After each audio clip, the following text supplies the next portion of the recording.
우리 옆 성도님과 함께 인사 나누겠습니다. 주 안에서 항상 기기감찬손합시다. 아멘. 주 안에서 항상 기뻐하며 기도하며 감사하며 찬송하며 순종하는 삶 사시기를 소망합니다. 저희들이 지금 황금 사슬에 대해서 생각해 보고 있는데요. 혼동할 것 같아서 다시 정리를 해드리겠습니다. 예지와 예정은 하나님 나라 편에서, 즉 천상에서 이루어지는 작업입니다. 그렇기 때문에 예지와 예정은 우리와 전혀 상관이 없습니다. 하나님의 뜻이에요. 예지는 미리 예자 알지입니다. 미리 아신 거예요. 어떻게? 하나님의 사랑으로 우리를 아신 것이 예지. 그게 먼저지요. 그래서 오늘 정성결 어린이가 읽은 로마서 8장 28절 중요하지만 그거보다 더 중요한 게 29절 30절이라고 말씀드렸습니다. 하나님을 사랑하는 자, 곧 그 뜻대로 부르심을 입은 자들에게, 부르심을 입은 자 모든 것이 합력하여 선을 이룬다 라고 했는데, 그 다음 29절이 중요하죠. 하나님이 미리 아신 자들을 미리 정하셨다. 미리 아신 예지가 먼저입니다. 그리고 예정이에요. 왜 예정하셨습니까? 맏아들 되신 예수님의 형상을 본받도록. 그래서 우리는 어떤 운명이에요? 예수님을 닮을 운명이에요. 우리의 자녀들이 부모님을 당연히 닮아야 되겠죠. 부모를 닮은 자녀가 아니면 뭔가 좀 유전자 검사를 해야 되겠죠. 우리 믿음의 모든 연가 조건은 다 예수님을 닮게 돼 있어요. 그러니까 이 땅에 살아가면서 구원받는 사람이다 아니다를 최소한도 우리의 눈으로도 알 수가 있다라는 사실이에요. 구원받는 자녀인데 예수님을 닮은 것처럼 전혀 생활하지 않으면 이거는 문제가 있는 거예요. 여전히 세상 속에 살아가는 세상 사람들과 동일할 바 없다라는 거예요. 그래서 우리는 예지와 예정은 하나님 나라 천상에서 이루어지는 거예요. 그러면 이 땅에서 시작이 바로 뭐냐? 소명부터입니다.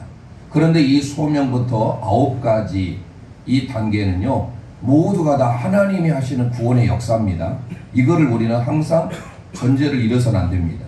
항상 구원은 하나님의 선물이요 100% 전적인 하나님의 은혜임을 믿고 우리는 순종하며 사는 거예요. 그래서 에베소서 말씀을 통하여서 너희가 그 은혜를 인하여 믿음으로 말미암아 구원을 얻었나니 이것이 너희에게서 난 것이 아니요 하나님의 선물이라고 한 것이죠. 자, 하지만 오늘 우리 차원에서 구원을 하나님이 주셨으니, 거저 주었으니 우리가 마음대로 생활해도 되느냐? 그건 아니다라는 겁니다. 우리 부모님들이 자녀들 난 것으로 만족하지 않지요. 자녀들이 우리보다 더 나은 삶을 살기 위해서 아낌없이 교육을 하지 않습니까? 지원을 합니다. 뒷바라지 합니다. 마찬가지예요. 우리가 천국에 가는 길이 정해져 있다라는 거예요. 그냥 아무렇게나 산다고 해서 가는 것이 아니라 우리가 서울을 갈 때도 어떻게 해서 가야 되는지, 어떤 길이 빠른 길인지 요즘에는 티맵이랄지 카카오맵을 통해서 실시간으로 알려주지 않습니까?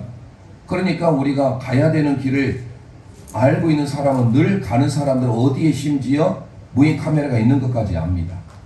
마찬가지 우리가 천국에 가는 길도 마찬가지라는 거예요. 그래서 우리는 이 9개의 단계는 황금사슬 첫 번째부터 예지 예정부터 하면 오늘 4번째 시간이긴 하지만 헷갈릴 것 같아서 제가 황금사슬 3번째라고 한 겁니다. 그럼 왜 3번째냐? 우리 인간의 편에서 그게 첫 번째가 소명이에요. 그 소명이 뭡니까? 부르심. 하나님이 왜 우리를 부르셨는가? 어떻게 부르시죠? 말씀으로, 성경을 통하여서. 그래서 성경이 1차적인 외적인 부르심의 증거라고 했어요. 그리고 또 하나의 증거는 목회자의 설교. 이게 소명이에요. 그 외적인 부르심 앞에 우리가 그 다음 단계에 나가는 것이 중생입니다. 지난 시간에 중생 거듭남에 대해서 배웠는데 이 소명에는요 2가지가 있다고 그랬잖아요. 외적인 소명이 있고 내적인 소명이 있어요. 외적인 소명은 설교, 성경 말씀 읽는 거예요. 그러면 내적인 소명이 뭡니까? 그 하나님의 부르심. 이 내적인 소명이 중생과 연결이 됐어요. 황금 사슬이에요. 황금의 집으로, 황금 나라로 가는, 하나님 나라로 가는 것이 바로 중생이에요. 그래서 지난 시간에 중생 거듭남은 내적인 소명과 연결이 되어 있어요. 그런데 그 내적인 소명인 중생은 뭐라고 했습니까? 우리가 미국을 가려면 미국이라는 나라에서 우리를 허용해 줘야 되잖아요. 그럼 허용해 주려면 비자 내지는 시민권, 그런 것이 있어야만이 자유스럽게 왕래할 수가 있습니다. 그래서 중생이라고 하는 것은 천국에 들어갈 수 있는 하나의 비자, 천국 시민권이에요. 그래서 지난 시간에 중생은 천국 시민권이라고 말씀을 드린 거예요. 우리가 비로소 거듭남으로써 하나님의 자녀, 천국 시민권을 얻게 된 겁니다. 그러면 천국 시민권을 얻게 된 우리가 기억할 것은, 천국 시민권을 얻었으니까 무조건 담 넘어가도 됩니까? 우리 집을 들어올 때도 반드시 문을 통해서 비밀번호를 누르고 문을 통해서 들어오잖아요.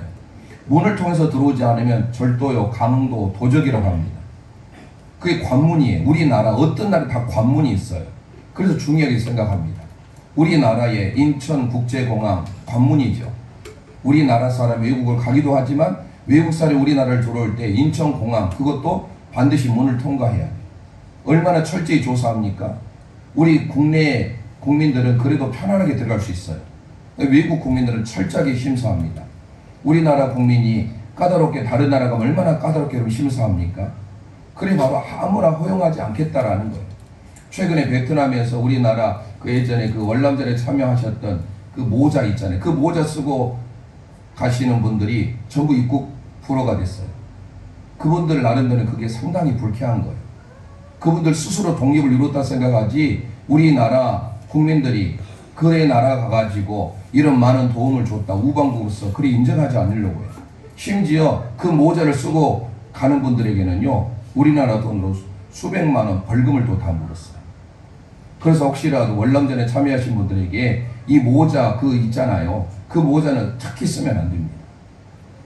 불어예요, 불어. 관문이 뭐예요? 얼마나 중요합니까? 문을 통과해야 돼요. 그런데 오늘 그 문이 바로 뭐예요? 회개예요. 천국에 들어가는 관문, 그게 바로 뭡니까? 회개입니다. 회개가 얼마나 중요한지. 그래서 우리는 오늘 세 번째 시간 회개를 합니다.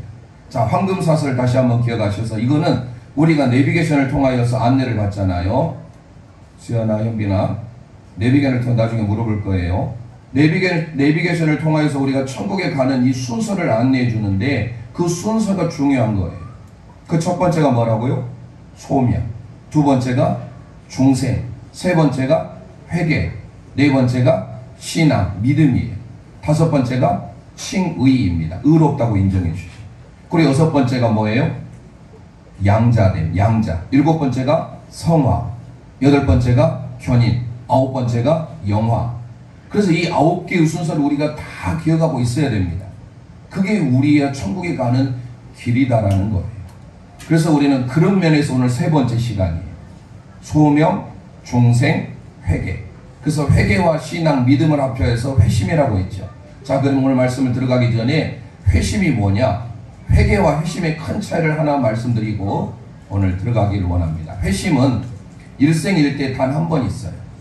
요한복음 13장에 가보면 예수님께서 제자들을 사랑하실 때 끝까지 사랑하셨다. 에이스텔로스, 끝까지 당함이 없는 사랑, 끝사랑, 최고치의 사랑, 변함없는 사랑을 보여주셨는데, 그때 발을 씻겨주려고 하는데 처음에 베드로가 만류해요.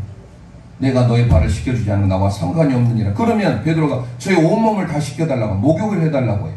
그래서 주님이 말씀하시죠. 목욕한 자는, 이미 목욕한 자는 발만 씻을 필요가 있다. 목욕한 자는 목욕할 더 이상 필요가 없다라는 거예요. 그러면 요한복음 13장의 목욕한 자와 발을 씻는 것을 이렇게 예를 들 수 있습니다. 목욕한 자는 회심이에요. 일생의 일대 한 번이에요. 그를 다른 말로 우리의 신앙적으로 세례라고 합니다. 세례를 우리가 계속 받습니까? 한 번 받습니까? 일생일대 한 번 받죠. 물론 유아세례, 우리 장로교에서는 어린 아이들을 태어나면 어린아이 신앙인 부모의 신앙으로 유아세례를 받아요. 그 유아세례를 받은 친구는 만 15세가 되면 뭐를 받아요? 입교 문답을 받아요. 세례 안 받아요. 그때는 입교 문답만 하는 거예요. 그들의 신앙으로 세례를 받았기 때문에. 그러니까 세례는 사실 일평생 한 번 받는 거예요. 그게 바로 목욕입니다. 그게 회심이에요. 회심은 내가 세상 속에 살다가 이제는 완전히 주님 앞에 턴하는 거예요. 유턴하는 거예요. 리턴하는 거예요. 그게 회심입니다. 그러면 우리가 회심했다고 해서 주님만 바라본다고 해서 우리가 어떻습니까? 죄 안 짓고 살 수 있습니까? 매일매일 우리가 밖에 나갔다 오면 손발을 씻죠. 세수하죠. 그게 바로 뭐예요? 그게 회개예요. 평생을 살아가면서 예수 그리스도의 십자가의 은혜를 알고 세례는 딱 한 번 받지만 우리가 살아가면서 짓는 많은 죄들, 생각으로 짓고 말로 짓고 행동으로 짓는 많은 죄들이 있지 않습니까? 어린 아이들도 거짓말을 하잖아요. 그런 많은 죄들은 날마다 우리가 회개해야 돼요. 그것은 뭡니까? 우리의 의지가 발동돼야 돼요. 그래서 우리는 회개는요, 지난 시간 살펴봤던 중생과 달라요. 중생은 어떻습니까? 태어난다라는 것은, 우리 학생들 태어난 것은 여러분이 나 태어나게 해줘 라고 해서 태어났습니까? 전적인 부모님의 은혜예요. 그래서 여러분들은 평생 부모님께 효도해야 살아가요. 내 의지와 상관없이 전적으로 주어지는 게 바로 중생이에요. 거듭남이 바로 그와 같은 거예요. 하나님의 은혜로 거듭났으니, 중생했으니 천국 비자권을 받았어요. 그럼 우리는 그 문을 통과해야 돼요. 그 문을 통과하는 것은 우리의 의지가 필요해요. 반드시 문을 통과해야 돼요. 그 천국의 문이 뭐라고요? 회개예요. 자, 그래서 오늘 이제 회개를 들어가 보겠습니다. 회개 드릴 말씀이 너무 많아요. 하지만 최대한 압축해서 꼭 필요한 말씀 위주로만 오늘 증거하도록 하겠습니다. 자, 회개에 대해서 먼저 우리 이렇게 고백하고 말씀을 들어가도록 하겠습니다. 회개는 천국으로 들어가기 위한 비자와 같습니다. 시작. 회개는 천국으로 들어가기 위한 비자와 같습니다. 아멘. 천국 시민권은 중생이라고 한다면 회개는 천국에 들어가는 문이에요. 관문이에요. 즉 사증이라고 하죠. 비자가 있어야, 즉 그래서 우리는 여권이 중요하잖아요. 여권 없으면요, 그것도 여권도 반드시 처음에 복사해서 비행기 표를 마련하기 전에 여권 사본을 다 보내잖아요. 그 사본과 다른 원본을 중간에 내가 만들었어요. 그러면 돼야 안 돼요? 안 됩니다. 만약에 내가 보낸 여권과 복사본과 내가 가지고 있는 여권이 달라요. 부득이하게 빨리 바꿨어요. 그러면 그대로 놔두면 안 돼요. 빨리 출국하기 전에 조치를 하지 않으면 비행기 못 탈 수 있습니다. 그만큼 중요합니다. 우리나라에서 가는 것이야 문제는 안 되지만 외국을 나갈 때 있어서 이 관문은요 아무나 해주지 않아요. 사증은요, 비자라고 하는 것은요, 비자가 발급되지 않으면 못 가는 거예요. 천국에 들어갈 수 있는 관문 비자가 뭐라는 거예요? 회개예요. 그래서 중요합니다. 회개는 천국에 들어가는, 하나님 나라에 들어가는 관문이에요. 그래서 우리의 삶의 회개, 오늘 한자 이렇게 적어놨는데요, 뉘우칠 회, 고칠 회예요. 뉘우쳐서 고치는 거예요. 고쳐야 됩니다. 뉘우치기만 하면 안 돼요. 슬퍼하기만 하면 안 돼요. 나중에 가룟 유다에 대해서 말씀을 드리겠습니다만은 그는 뉘우치긴 했어요. 후회했어요. 과거적인 것에만 멈춘 거예요. 고쳐야 돼요. 회개까지 가야 돼요. 이게 바로 메타노이아예요. 이게 구약에서 슈브예요. 히브리 슈브라는 것은 되돌아오는 거예요.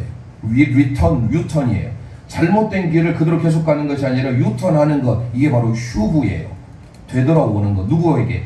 잘못된 세상으로 가고 있는 것을 하나님께로 향하는 것, 이게 바로 슈브고 헬라어는 메타노이아예요. 그래서 회개라고 하는 것은요, 지, 정, 의가 다 동반돼야 돼요. 내가 이게 잘못이었다, 죄라는 것을 깨달았어요? 그러면 그 죄에 대해서 깊이 슬퍼해야 돼요. 정적으로. 이게 정의예요. 의지적으로 내가 돌아서야 돼요. 이게 바로 회개예요. 그러니까 회개는 지와 정과 의지가 같이 동반되지 않으면 회개라고 할 수 없습니다. 그래서 오늘 우리는 회개에 대해서 아주 중요하게 생각해야 됩니다. 라틴어 성경을 번역한 사람이 있습니다. 제롬이라는 사람이에요. 이 제롬이라는 사람은요, 라틴어 성경, 즉 헬라어, 히브리어로 된 성경을 라틴어로 번역한 사람, 대단한 사람이죠. 그 라틴어에서 독일어로, 영어로, 또 불란서어로, 이게 각계의 국어로 다 번역이 된 거예요. 그래서 라틴어로 번역된 것은요, 대단한 역사적인 하나의 획을 그을 정도예요. 그래서 이 제롬이라는 사람이 뭔가 의기양양해서 하나님 앞에 드릴 선물이 있다라고, 하나님, 제가 하나님 앞에 이 라틴어로 번역을 해서 성경을 하나님께 선물로 드리겠습니다 라고 했는데, 하나님의 기도 응답이 그게 온 거예요. 제롬아, 하나님께 네가 드릴 라틴어로 번역된 성경, 그래 최고의 선물을 할 수 있을지 모르겠지만 내가 받고자 하는 최고의 선물이 뭐인 줄 아느냐? 너의 참회의 눈물이란다. 참회의 눈물이 뭐예요? 회개예요. 우리 인간만이 눈물을 흘릴 수가 있어요. 참회의 눈물을 흘릴 수가 있어요. 내가 잘못됐던 것에 대해서, 여러분 동물이 잘못했다는 것에서 알 수 있을까요? 물론 혼이 있기 때문에 알 수도 있겠죠. 우리 인생처럼 만물의 영장 하나님께서 만든 최고의 걸작품인 인생만이 잘못을 뉘우치고 고칠 수가 있는 거예요. 그게 바로 회개라고 하죠. 그래서 하나님께서 가장 귀하게 생각하는 선물이 뭐냐? 우리의 회개예요. 그만큼 귀하게 생각합니다. 지금 인류 역사 이래 발명품이 많이 나왔죠. 이런 종이도 발명품이에요. 이 마이크, 심지어 나사, 뭐 여러 가지들 발명품으로 인해서 우리가 얼마나 편리하게 생활하는지 모릅니다. 많은 것들이 다 발명품이에요. 그런데 그 발명품 중에 가장 뛰어난 최고의 발명품이 뭔 줄 아신가요? 오늘 말씀과 조금 연관이 있습니다. 인류 역사 이래 최고의 발명품이 있는데 그 발명품을 극찬했어요. 그게 뭘까요? 지우개입니다. 우리는 지우개를 당연하게 생각하는데 이 발명품이 나오기 전에는 지울 수가 없었어요. 물론 완벽하게 지울 수는 없지만 어느 정도 뭐 종이에 쓰여진 것을 완벽하게 지울 수는 없지만 그래도 지워지잖아요. 내가 이것을 꼭 지워야 되는데 만약에 지우개 없었다고 생각해 보세요. 어떻게 할 겁니까? 여러분 찢던지 완전히 어떻게 해서든 없어야 되잖아요. 그런데 지우개가 나옴으로 인하여서 모든 것들을, 잘못된 것을 지울 수가 있었다는 게 최고의 발명품이라고 꼽혔습니다. 중요한 것은 우리 인생에 있어서 지우개는 완벽하지 않아요. 그러나 하나님께서는 우리의 죄를 어떻게 생각하실까요? 먼저 그 말씀을 보고 우리가 들어가 보기를 원합니다. 하나님의 말씀 이사야 43장 25절 말씀 함께 선포하겠습니다. 시작. 나는 나를 위하여 너 허물을 도말하는 자니 너 죄를 기억하지 아니하리라. 아멘 아멘. 우리 하나님께서는 우리의 허물, 우리의 죄를 완전히 기억하지 않으신대. 그래서 우리에게 필요한 게 바로 뭐예요? 회개라는 거예요. 아무나 우리의 허물과 죄를 기억하지 않으신 것이 아니에요. 그 허물에 대해서, 죄에 대해서 우리가 어떻게 해야 되는가? 회개해야 된다. 예수님이 이 땅에 오셔서 공생애를 하실 때 가장 첫 번째 하셨던 말씀이 뭐였을까요? 마태복음 4장 17절 말씀 우리 함께 선포하겠습니다. 시작. 이때부터 예수께서 비로소 전파하여 이르시되 회개하라 천국이 가까이 왔느니라 하시더라. 아멘 아멘. 예수님께서 하셨던 첫 번째 메시지가 회개하라, 메타노이아예요. 회개하라라고 하면서 천국이 가까웠대요. 그러니까 천국에 들어가는, 하나님 나라에 들어가는 관문이 회개라는 것입니다. 얼마나 중요했으면 예수님보다 6개월 먼저 왔던 세례요한도 회개하라 천국에 가까웠느라 선포했는데 예수님도 공생애를 하시면서 가장 첫 번째 하셨던 말씀이 회개예요. 그 회개는 천국에 들어갈 수 있는 관문이라는 거예요. 우리가 믿음은 들음에서 난다고 했죠. 들음은 그리스도의 말씀에서 나옵니다. 그러면 회개를 통하여서 우리가 하나님의 복음을 듣게 되고 회개를 통하여서 천국에 들어가게 되는 겁니다.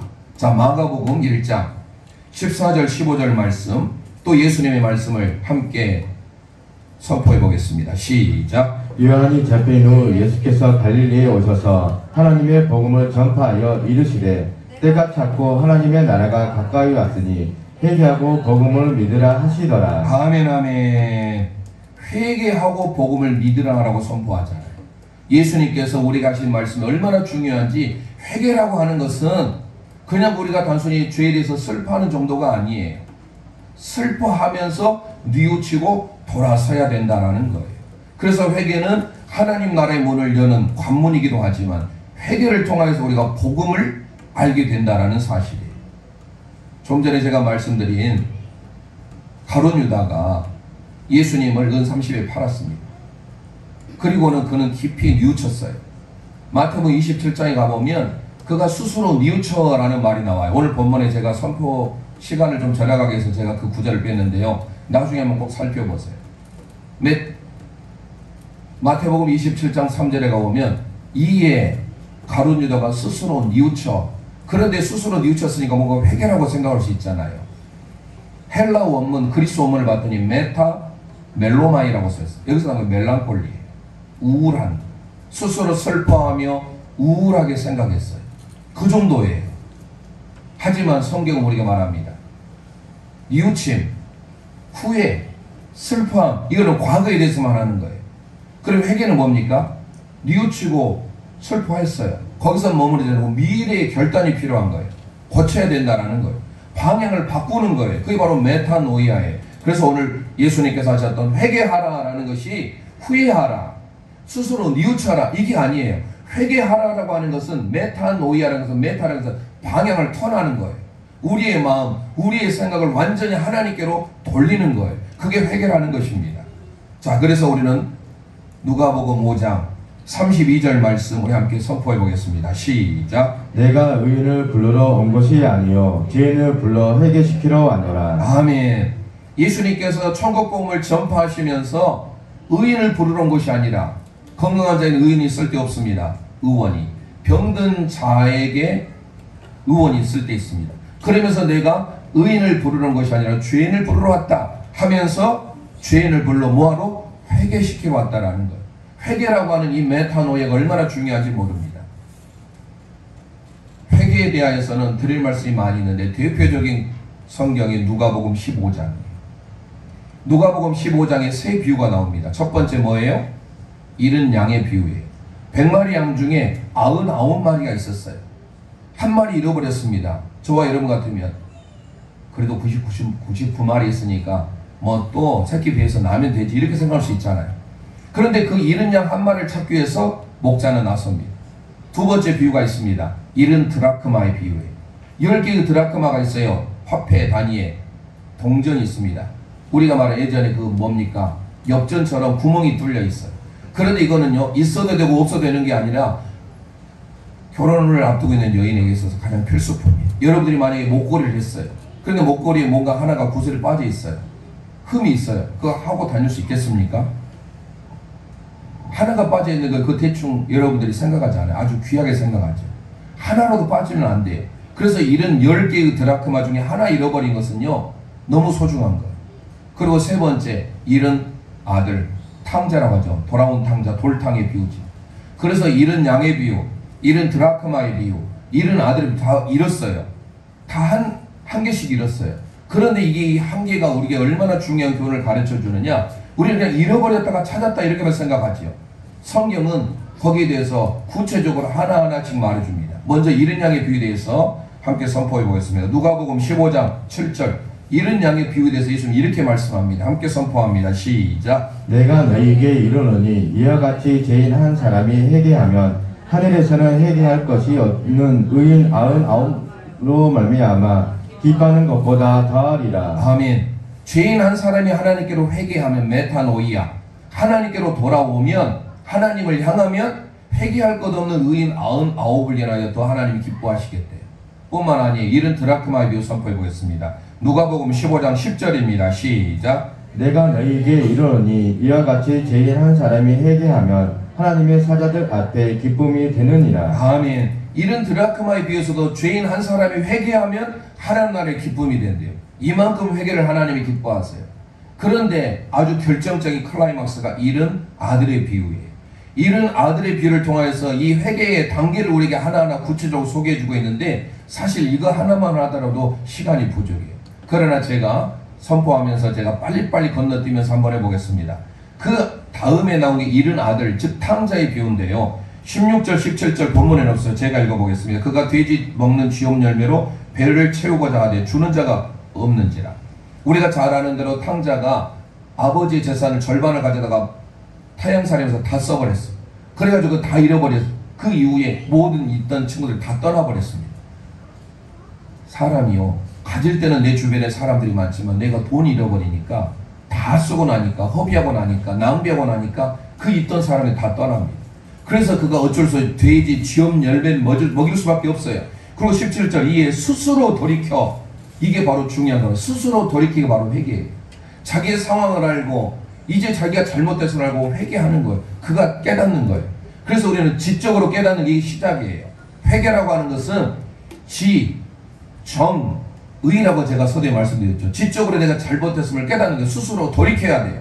그리고 내가 그 죄에 대해서 깊이 슬퍼해야 돼요. 내가 잘못된 삶을 살았구나. 그리고 의지적으로 돌아가야 돼요. 누구에게? 아버지 있는 집으로. 지금 아버지는 탕자가 잘했던 잘못했던 변함없이 계속해서 동구박대서 기다리고 있는 거예요. 둘째 아들이 언제 돌아오려나. 나갈 때부터 아버지는 계속 기다리고 있는 거예요. 그게 아버지의 마음이에요. 그런데 이런 아들은요, 부모의 재산 절반을 가졌기 때문에 다 허비하고 난 다음에 그제서야 스스로 돌이키는 거예요. 그때서야 깨달은 거예요. 회개의 시작이에요. 역대하 7장 14절 말씀 우리 함께 선포해 보겠습니다. 시작. 내 이름으로 일컫는 내 백성이 그들의 악한 길에서 떠나 스스로 낮추고 기도하여 내 얼굴을 찾으면 내가 하늘에서 듣고 그들의 죄를 사하고 그들의 땅을 고치리라. 아멘 아멘. 오늘 이 역대하 7장 14절의 말씀 대표적인 구약의 회개에 대한 구절이 스스로 하나님 앞에 돌이킬 때. 그래서 그가 오늘 누가복음 15장 17절 이런 말합니다. 이에 스스로 돌이켜 이르되 내 아버지에게는 양식이 풍족한 품꾼이 얼마나 많은가. 나는 여기서 줄여 죽는구나. 그러면 그걸로 끝이어야 돼요. 그러면 그는 굶어서 죽겠지요. 그런데 그는 결단을 합니다. 그 뒤에 보면 18절 내가 일어나 행동으로 옮기잖아요. 스스로 돌이켜서 내가 잘못된 것을 알고 일어나서 돌이킵니다. 그리고 18절 아버지께 가서 이르기를 아버지 내가 하늘과 아버지께 죄를 지었사오니 지금부터 아버지의 아들의 일꾼을 감당하지 못하겠나이다. 나를 품꾼의 하나로 보소서. 일일이 자기의 잘못에 대하여서 고백하고 자복하지 않습니까? 이게 회개예요. 돌이킬 뿐만 아니라 일어서서 그리고 아버지를 향하여서 내가 이렇게 하리라라고 다짐했던 게 20절에도 이에 일어나서 아버지께로 돌아가니라. 행함으로 나가잖아요. 그래서 회개라고 하는 것은 우리의 입으로만 하나님 잘못했습니다 용서해 이게 아니에요. 그럼 회만 하고 있어요. 회 뉘우치고만 있어요. 가룟 유다는 많이 뉘우쳤다니까요. 메타멜로니아를 많이 했습니다. 그러니까 우울에 빠질 수밖에 없어요. 여기서 멜랑콜리가 나왔다고 말씀드렸지요. 우울한 거예요. 그러나 주님이 원하신 것은 회개예요. 뉘우치고 고쳐야 돼요. 이게 구원의 세 번째입니다. 회개라고 하는 것은 오늘 탕자가 스스로 일어나서 돌이켜서 일어나서 가는 것까지 그리고 스스로 자기 죄에 대해서 낱낱이 고백하잖아요. 잠언 28장 13절 말씀 우리 함께 선포하겠습니다. 시작. 자기의 죄를 숨기는 자는 형통하지 못하나 죄를 자복하고 버리는 자는 불쌍히 여김을 받으리라. 아멘 아멘. 죄를 숨기는 자는 형통하지 못하지만 죄를 자복하는 자, 죄에 대해서 깊이 슬퍼하며 하나님 내가 이렇게 삶을 살았던 거 용서해 주옵소서. 이제는 하나님 기쁨으로 살겠습니다라고 다짐하는 것. 지, 정, 의가 동원되는 것. 지적으로 잘못됐음을 깨달았습니까? 그러면 정적으로 그에 대해서 깊이 슬퍼하며 죄에 대해서 깊이 탄식하며 그리고 의지적으로 돌아서야 되는 거. 의지적으로. 그래서 의예요. 이스라엘의 초대왕 사울을 잘 압니다. 사울이 왜 버림을 받았을까요? 그는 모든 면에서 완벽했어요. 외적으로는 뛰어난 인물이었습니다. 그러나 그는 회개하지 않았어요. 반면에 다윗은요, 보기에는 사울에 비해서 많이 부족했어요. 키도 작지요. 이새의 8번째 아들 막내지요. 보잘것없어요. 그러나 다윗이 했던 것은요, 회개를 잘했어요. 하나님 앞에 회개를 잘한 인물과 잘하지 못한 두 인물을 비교하자면 사울왕과 다윗이에요. 그 다윗의 회개의 참회 시편, 우리가 예배 전에 말씀을 듣게 참회 기도하잖아요. 왜 이게 필요한지 여러분 아셔야 됩니다. 일주일 동안 살아오면서 내가 잘못된 것에 대해서 하나님 죄를 생각나게 하시고 내가 그 잘못된 것에 대해서 깊이 슬퍼하며 이제는 하나님 앞에 내가 돌아서며 하나님 기뻐하는 대로 살겠습니다라는 그의 회개 참회 기도예요. 참회의 시편이 참 많이 나와요. 그 중에 대표적인 시편이 51편이에요. 참회 시편이 6편, 32편, 38편, 51편 이렇게 있는데요. 오늘 51편을 한번 살펴보려고 합니다. 다 살펴볼 수는 없어요. 이 표제어가 다윗이 바세바, 우리아의 남편, 우리아죠 남편이 우리아 안에 바세바를 범하고 난 다음에 지은 시예요. 그 시를 통하여서 그가 하나님 앞에 여호와께 범죄하였다라고 사무엘을 통해서 고백하는데 그 시편이 하나의 압축으로 되어 있는 시편입니다. 자, 시편 51편 1절 말씀 우리 함께 선포하겠습니다. 시작. 하나님이여 주의 인자를 따라 내게 은혜를 베푸시며 주의 많은 공로를 따라 내 죄악을 지워주소서. 아멘. 하나님 앞에 죄를 지었고 그리고 자기의 충신 우리아의 아내 바세바를 범함으로 인하여서 선지자 나단이 찾아왔을 때 변명하지 아니하고 핑계대지 아니하고 그는 즉각적으로 하나님 앞에 꼬꾸러져서 고백하는 내용이에요. 그러면서 그가 하나님의 주의 인자 헷세들을 따라 은혜를 베푸시고 주의 많은 국률을 따라 내 죄악을 지워달라고 고백합니다. 하나님과의 관계의 회복을 위해서. 그 다음에 2절 3절을 봐보세요. 시작. 물은 나는 내 죄과를 아오니 내 죄가 항상 내 앞에 있나이다. 아멘. 내 죄가를 안다라고 하잖아요. 지적으로 그 죄에 대해서 알아야 돼. 그리고 그 죄가 내가 항상 내 앞에 있다라고 고백을 합니다. 다 생략하고 4절 말씀 읽어봅니다. 시작. 내가 주께만 범죄하여 주의 목전에 악을 행하였사오니 주께서 말씀하실 때에 의로우시다 하고 주께서 심판하실 때에 순전하시다 하리이다. 아멘. 내가 주께만 하나님 앞에 범죄했다라고 하잖아요. 이게 사무엘하 12장 13절 말씀을 근거로 합니다. 내가 여호와께 범죄하였노라. 하나님께 범죄했다라고 고백합니다. 선지자 나단을 통하여서 그는 핑계대지 않아요. 잘못했음에 대해서 즉각적으로 무릎을 꿇고 하나님 앞에 기도하는 눈물의 참회 시가 시편 51편이에요. 그래서 다윗을 하나님 합한 사람으로 하나님이 인정해 주신 거예요. 우리와 동일하게 넘어질 수 있는 사람이에요. 그럼에도 그는 하나님 앞에 회개를 잘했던 거예요. 오늘 우리의 믿음의 영가족들 기억하셔야 할 것은 천국의 문이 뭐예요? 바로 회개예요. 그래서 우리는 가룟 자처럼 과거에 대해서만 뉘우치면 안 돼요. 슬퍼하면 안 돼요. 고쳐야 돼요. 주님 앞에 돌아서야 돼. 세상으로 갔던 우리의 발걸음을 뒤로 하고 리턴해야 되는 거예요. 그걸 우리 주님이 원하고 계시다라는 겁니다. 잘 아는 바와 같이 또 다른 인물이 있습니다. 신약에 회개하면 바로 세리장 삭개오입니다. 삭개오를 잘 봐보세요. 그도 얼마나 많은 사람들에게 지탄의 대상이었습니까? 그런데 그가 예수님을 만나고 난 다음에 그의 모든 삶이 바뀌어졌어요. 그리고 그는 정말로 겸손하게 자기 잘못했던 것에 대해서 그대로 행하겠노라고 그가 다짐을 합니다. 누가복음 19장 8절 9절 말씀 함께 고백하겠습니다. 시작. 삭개오가 서서 주께 여짜오되 주여 보시옵소서 내 소유의 절반을 가난한 자들에게 주겠사오며 만일 누구의 것을 속여 빼앗은 일이 있으면 너 갑절이나 갚으겠나이다. 여호와께서 이르시되 오늘 구원이 이 집에 이르렀으니 이 사람도 아브라함의 자손이미로다. 아멘. 진정으로 회개한 사람이 이렇게 하나님 앞에 겸손한 사람이 되고 결단의 사람이 되는 거예요. 누가복음 15장의 탕자도 마찬가지나 품꾼의 하나로 여겨달라고 합니다. 품꾼의 하나로 여겨달라고 하는 그 고백 앞에 오늘 세리장 삭개오도 마찬가지. 삭개오도 내 재산의 절반을 다른 사람에 주겠으며 내가 남의 것을 토색한 일이 있으면 4배나 갚겠다라고 말을 하는 겁니다. 오늘 믿음의 삶을 통하여서 다시금 하나님 앞에 회개가 무엇인지, 그래서 그 회개하고 돌아오는 탕자를 우리는 돌아온 탕자, 그 돌아온 탕자가 어떻습니까? 아버지의 사랑을 다시금 얻게 되었고 잘한 것이 아무것도 없어요. 아버지의 사랑을 오히려 그는 절반을 다 잃어버렸던 사람이에요. 하지만 그가 회개하고 돌아왔잖아요. 돌아오니까 그를 위하여서 얼마나 많은 축복이 또 예비되어 있습니까? 손가락질을 끼워라, 발에 좋은 신, 그리고 제일 좋은 옷을 입혀라. 돌아오고 회개하는 자에게 이런 은혜가 있는 거예요. 그래서 그 누가복음 15장 마지막 결론이 이렇습니다. 누가복음 15장 32절 함께 고백하겠습니다. 시작. 이 너 동생은 죽었다가 살아났으며 내가 잃었다가 얻기로 우리가 즐거워하고 기뻐하는 것이 마땅하다 하니라. 아멘. 오늘 저와 여러분이 돌아온 탕자와 같이 하나님 앞에 진솔되게 회개하면 우리 지적으로, 정적으로, 의지적으로 하나님 앞에 돌아오면 이 하나님의 놀라운 은혜와 복이 우리에게도 임하게 될 줄 믿습니다. 이 모든 삶이 다 하나님께로 돌아오면 해결되는 거예요.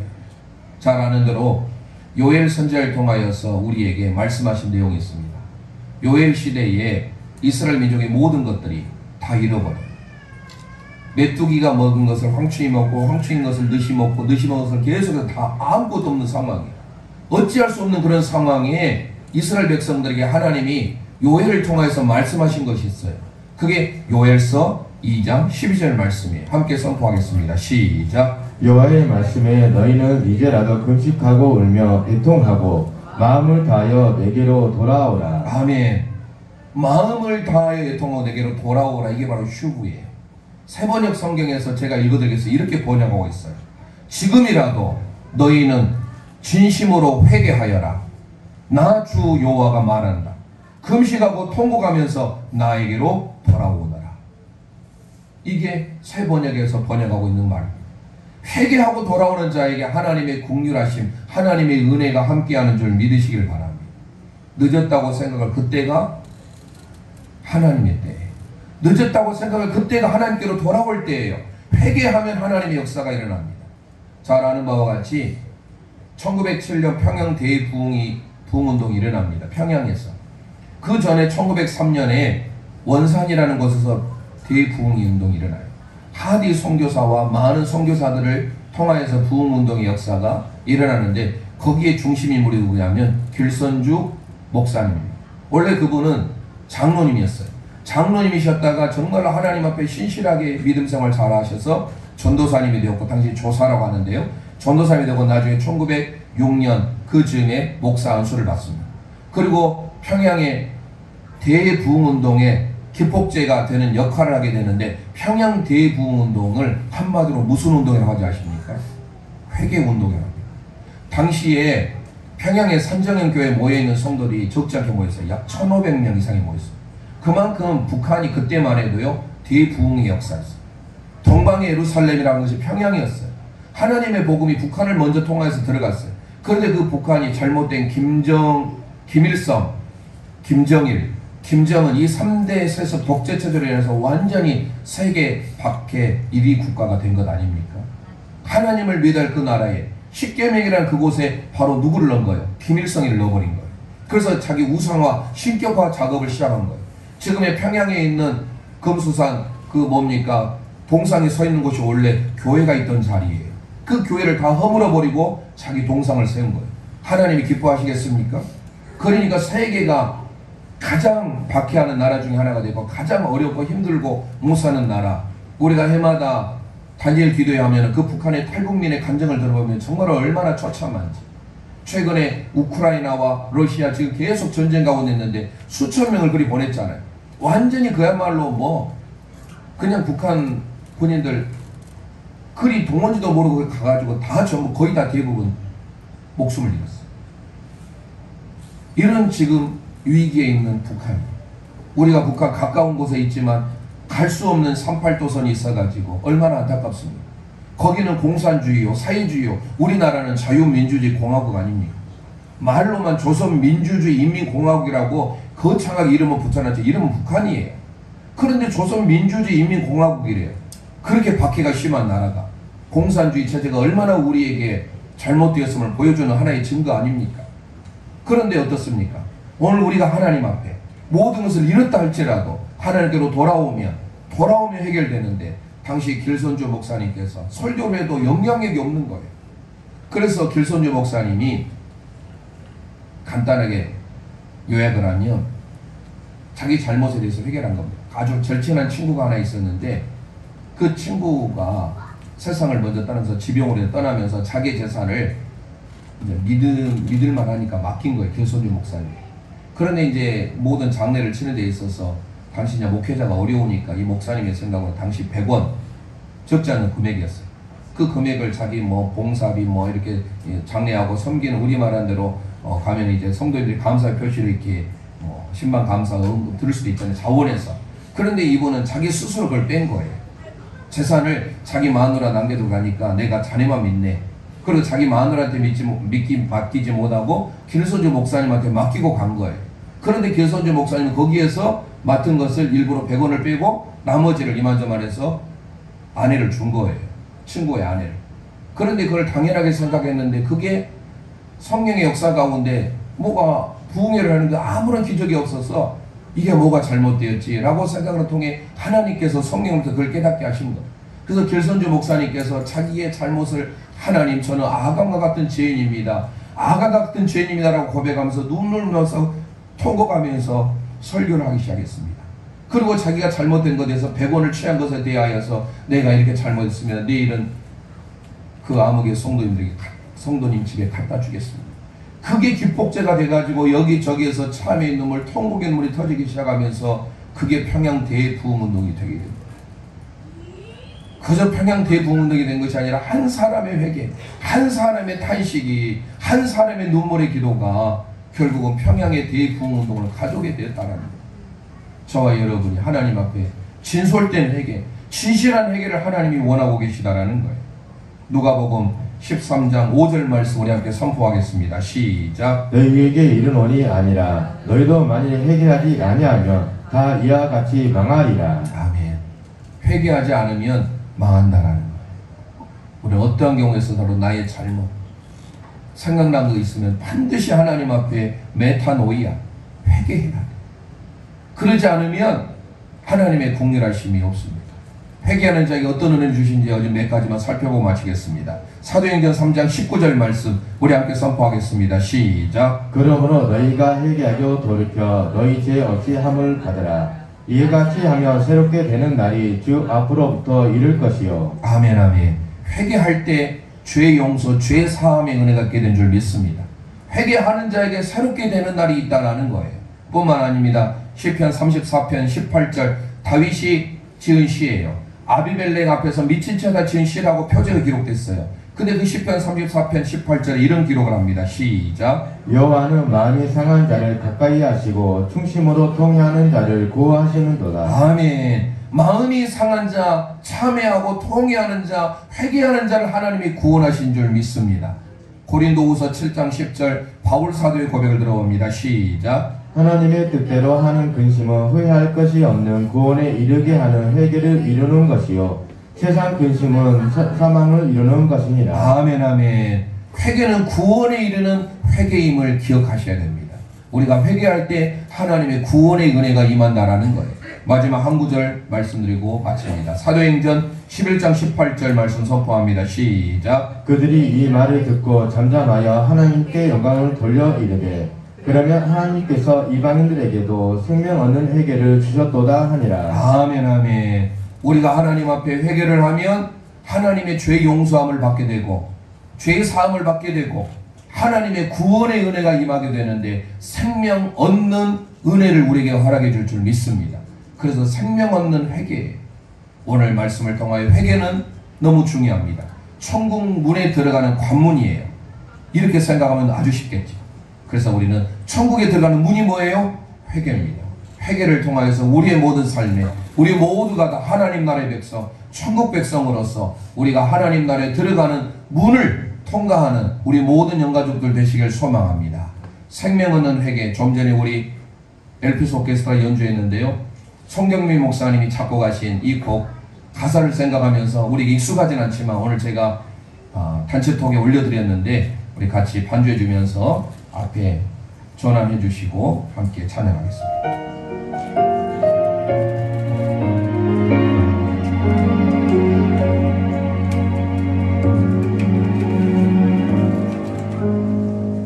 나는 죄 D코드로 안 돼 있나요?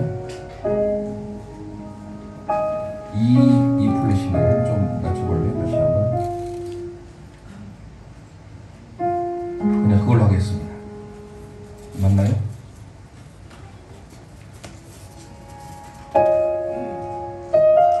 이게 멜로디가 없어가지고 저도 익숙하지 않아서. 나는 죄인입니다. 나는 죄인입니다. 아가마 같은 죄인입니다. 나는 죄인입니다. 나는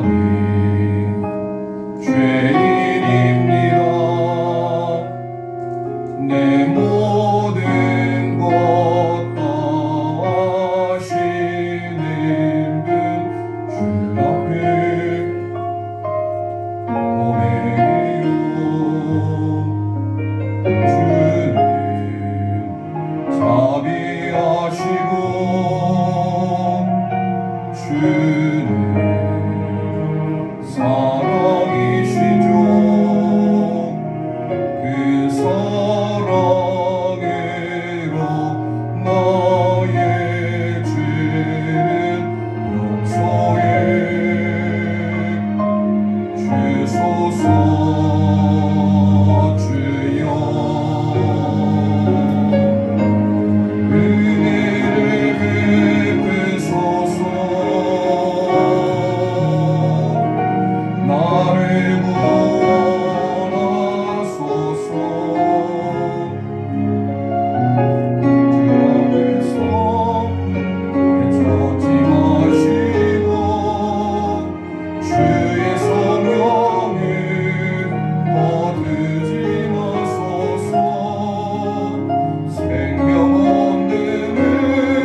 회복시켜 주소서. 은혜를 베푸소서. 나를 구원하소서. 나를 구원하소서. 주 앞에서 내쫓지 마시고 주의 성령을 거두지 마소서. 생명 없는 내게 기도합니다. 주여 나를 용서하소서. 다시 회복시켜 주소서. 이 시간 우리 합심하여 기도하기를 원합니다. 오늘 주신 말씀을 기억하면서 오늘 하나님 앞에 황금사슬 세 번째 생명 없는 회개가 우리 가운데 있기를 소망합니다. 회개는 천국에 이르는 관문입니다. 다시금 말씀을 기억하면서 우리의 삶의 진정한 회개, 하나님 앞에 뉘우치며 거침으로 하나님께로 돌아서는 우리 믿음의 삶이 될 수 있도록 주여 한번 합심하여 부르짖고 기도합니다. 주여